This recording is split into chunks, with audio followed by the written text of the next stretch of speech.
Flat Earth Clues 14. The Coat of Credibility. For most of us, getting dressed means just putting on something that gets us through the day. For others, it's projecting forward a subtle, or not subtle, reflection of our personality. But for some, it's uniform, a garment that displays literally their position in society. We see them all the time. Firemen, law enforcement, school teacher.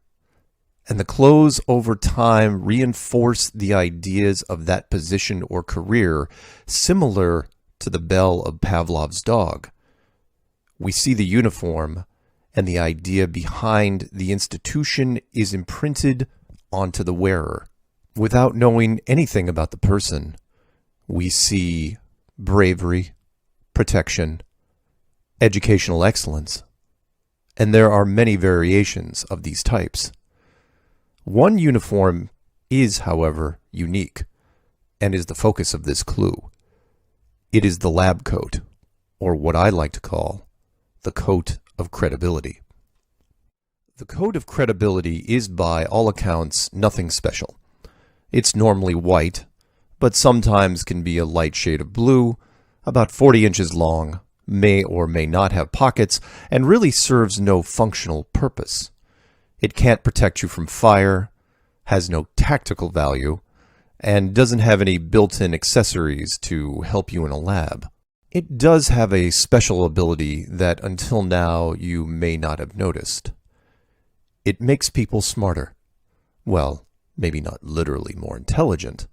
You're not going to understand calculus by just putting on the coat, but people around you will subliminally pick up on the visual cue. This is because the media over the years has reinforced the idea through television and movies.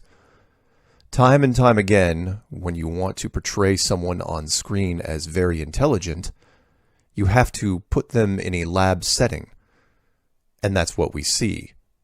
Geeky lab assistant, evil genius, scientist on the verge of a breakthrough, young genius, older genius, they all wear the coat. And the coat can also function as a symbol for general higher education, even if it's not test tubes and electrodes. Doctors often wear the same type of coat to reflect their extra years of graduate work. And you say all these people have earned the right to wear the coat. They've had the schooling and deserve to wear the uniform. And the actors, of course, get a pass because they are portraying a highly intelligent person who has absorbed all the university material. But wait, that's where things can go too far. Because where do we draw the line between actor and academic? Take this guy, for example. Some of you know him, and some do not. He received a bachelor's degree in mechanical engineering and then ditched it immediately to become an actor. The acting career was slow going until he put on the coat and started talking to kids about science. Keep in mind, he is not a licensed educator or a scientist of any kind. He just played one on TV. But then something strange happened. Some of the media, who remembered him from their childhood, brought him on to answer light science questions. And because he was an actor, it played well. So he was brought on again and again. People started believing, at least subliminally, he was a scientist. Here he is at NASA, and an interview on climate change, and talking politics, and a march for science, and you're killing me, Bill. Killing me. Would any of this have happened without the coat? Not a chance. It was the coat that gave him credibility when there was none, and turned a small-time actor into one of the ranking faces of science. No published papers, no graduate work, just the coat. The white coat, symbolizing an elite intellect, separating the men of science from how they see the rest of us. They are above reproach. We are not. They engage in raising the bar of civilization while we engage in other things.